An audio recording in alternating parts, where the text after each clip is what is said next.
So you want to make a game where you have tens or hundreds of real-time lights, huh?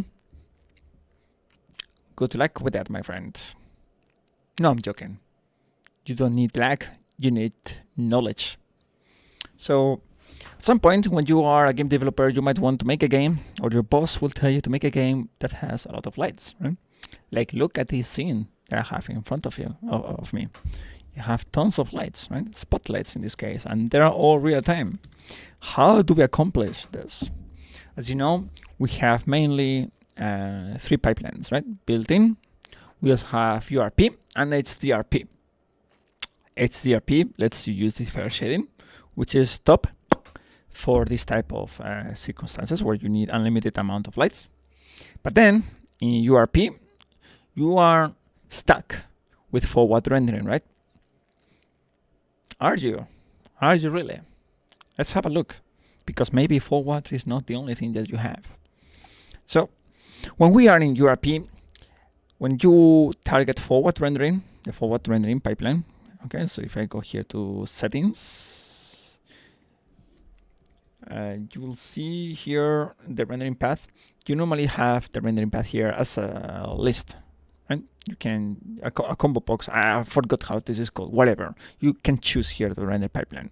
Normally, traditionally, it's been always forward rendering, which means that every time that you draw an object, for example, this floor that you see here, you send it to the GPU and it goes from 0 to finish. Sequentially follows several steps. It goes forward in the GPU pipeline. So it does vertex shading, it does rasterization, it does fragment shading, it does blending, all of that. It goes forward. The issue with this is that performance is really good when you have little amount of lights, but when you go over a certain amount of lights, complexity and performance explodes. In forward rendering, for example, you have a limit of 8 lights that may affect at any time one object.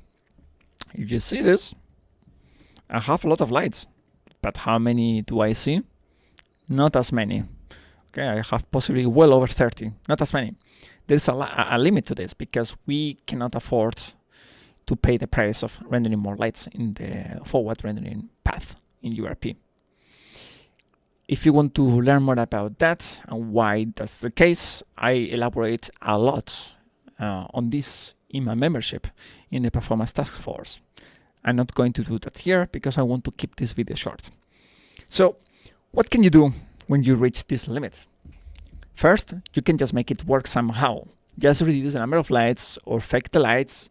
Maybe you just implement your own shaders or your own systems that does the lighting that you want without using the Unity internals. Or maybe you can bake more lights so they are not real time, whatever. You can just make it work, maybe, with forward. But no, you say, no, I want to make this game like Quake, where everybody, like, we have 20 players, all of them can shoot rockets, and all rockets are illuminated, and they illuminate the floor. So we have, 40 lights affecting the floor. Okay, so what do we do there? Option 1 is to go for deferred shading, which is not really a viable option for mobile, for tiled-based renderers. Again, I explain more of this in the membership. You can still make it work though. There are some games, high quality games made with that, but you need to be a professional and an expert on performance. Option 2, use the new toy coming with Unity 2022.2 beta and URP 14, whatever, don't care. The numbers will change eventually and will render this video obsolete, so whatever. Use a new toy called Forward Plus. Right? When you have this version of Unity and all of that, for example, here I'm 2023 alpha, you can just go to your asset and say Forward Plus. And that's it, magic. Now, the limit of 8 lights per object is not 8 anymore.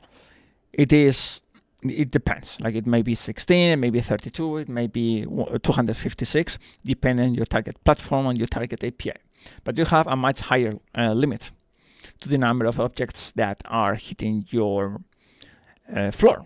In this case, one object. Is it a good idea? Yes or not? Well, It depends. You just need to understand how Forward Plus works compared to Forward.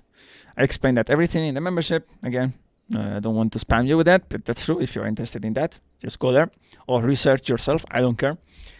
But the Forward Plus basically groups or aggregates all this light information into clusters, so that in the fragment shader you just need to iterate over these clusters, and then it becomes super easy and fast to do the light calculations of the fragment shader.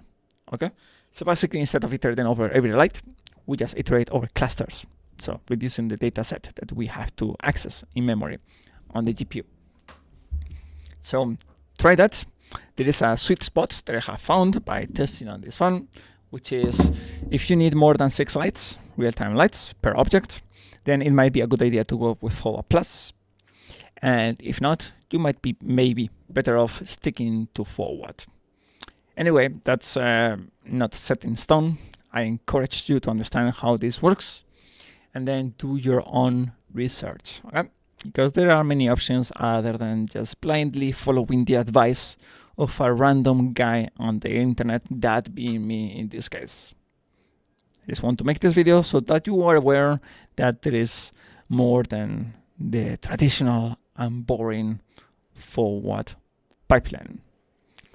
That's it. If you want to see more stuff, or more numbers, or more explanation, and more technical background and all of that, you know where to go. To my membership. I hope you have a good day and happy game developing. Okay? Make sure to make your players happy with nice visuals. Take care.